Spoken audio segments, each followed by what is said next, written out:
बिहार में 2025 के विधानसभा चुनाव से पहले भारत निर्वाचन आयोग की तरफ से शुरू किए गए विशेष गहन पुनरीक्षण अभियान ने सियासी तूफान खड़ा कर दिया है। चुनाव आयोग पर धांधली के आरोप लग रहे हैं और बड़ी बात यह है कि विपक्ष ये बातें हवा हवाई नहीं कर रहा है, बल्कि बाकायदा सबूतों के साथ ये आरोप लगा रहा है।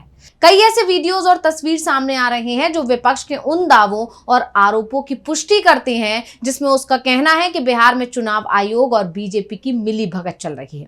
और अब एक बार फिर विपक्ष ने चुनाव आयोग और बीजेपी की मंशा पर सवाल खड़े कर दिए हैं और बड़ी बात यह है कि ये दावे कोई हवा हवाई नहीं लगाए गए, बल्कि बाकायदा सबूतों के साथ लगाए गए। तो इस स्पेशल रिपोर्ट में हम विपक्ष के इन्हीं नए दावों की करेंगे चर्चा। नमस्कार, मैं हूं अंशिता। विपक्षी दलों, विशेष रूप से राष्ट्रीय जनता दल, कांग्रेस और इंडिया गठबंधन के अन्य सहयोगियों ने इस प्रक्रिया को, यानी जो एसआईआर प्रक्रिया चल रही है, उसे वोटबंदी करार दिया है और ऐसा करते हुए इसे लोकतंत्र पर हमला बताया है। विपक्ष का दावा है कि इस अभियान के जरिए गरीब, दलित, पिछड़ा और अल्पसंख्यक समुदायों के मतदाताओं को मतदाता सूची से हटाने की साजिश रची जा रही है। यानी साफ है कि बिहार विधानसभा चुनाव में यह मुद्दा बहुत बड़ा मुद्दा रहने वाला है और जिस तरह से विपक्ष की तरफ से बुलाए गए बिहार बंद को पूरे बिहार का समर्थन मिला था, उससे साफ भी हो गया है कि यह मुद्दा बीजेपी और एनडीए के सहयोगी दलों की नाक में दम करने वाला है। अब एक बार फिर चुनाव आयोग को घेरते हुए नेता प्रतिपक्ष तेजस्वी यादव ने कहा है कि अब शक नहीं बल्कि यकीन हो गया है कि चुनाव आयोग बीजेपी के इशारे पर काम कर रहा है। क्या कुछ बोले हैं तेजस्वी, सुनिए। कि इलेक्शन कमीशन जो है बीजेपी के दफ्तर के इशारे से, बीजेपी के इशारे पर काम कर रही है। लगातार हम लोगों ने कई बार प्रेस कॉन्फ्रेंस किया, दिल्ली में चुनाव आयोग से हम लोग मिले, बिहार में चुनाव आयोग से मिले, कोई नतीजा जो है सामने नहीं आया। हम लोगों ने बिहार बंद किया है, लोगों को जागरूक किया उनके अधिकार को लेकर के,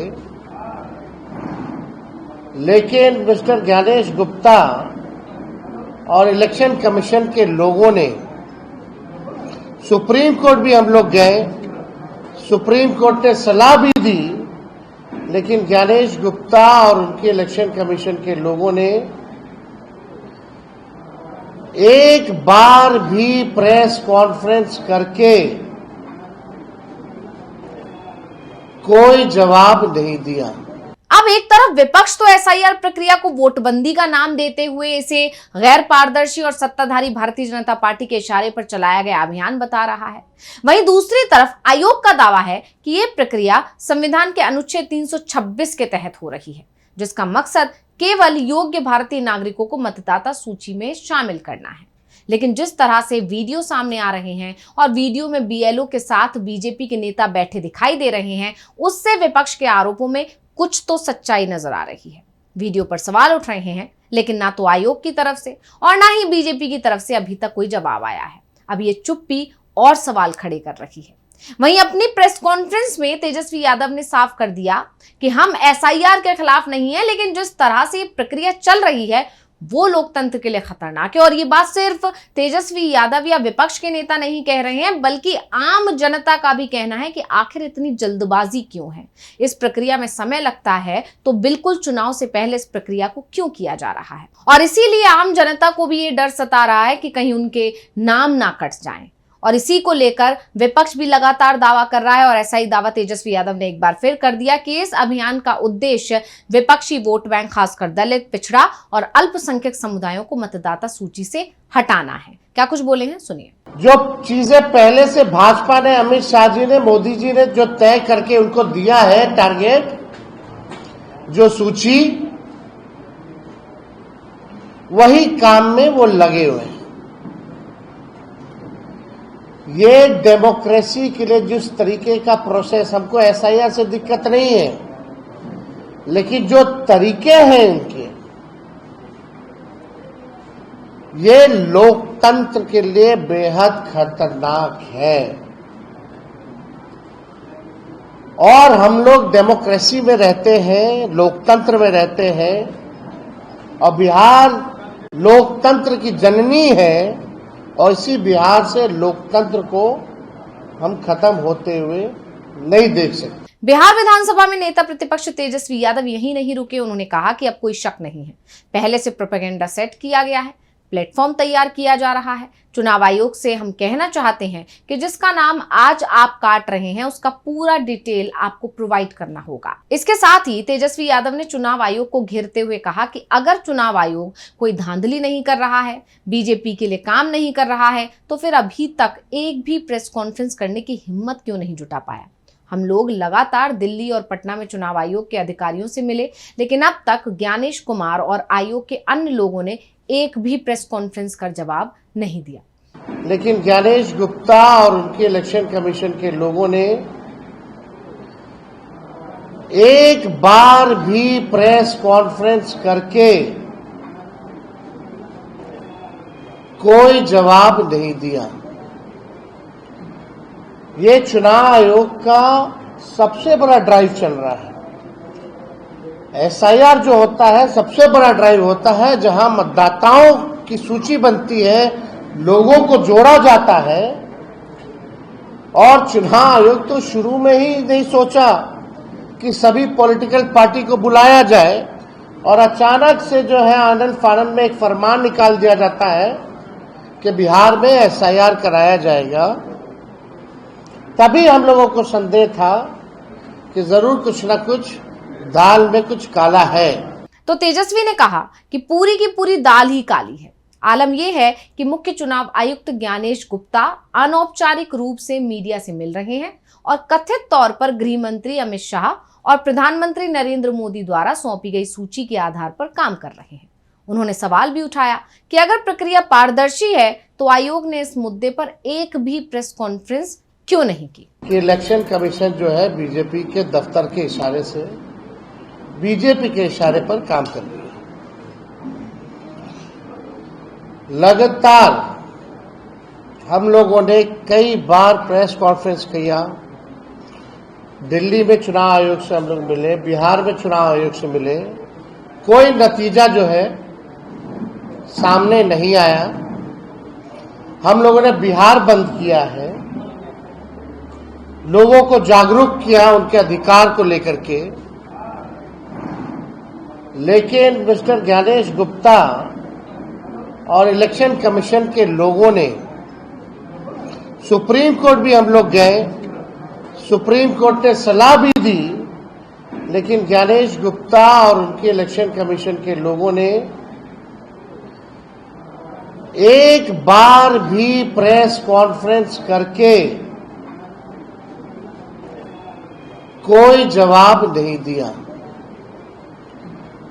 ये चुनाव आयोग का सबसे बड़ा ड्राइव चल रहा है। एसआईआर जो होता है सबसे बड़ा ड्राइव होता है, जहां मतदाताओं की सूची बनती है, लोगों को जोड़ा जाता है।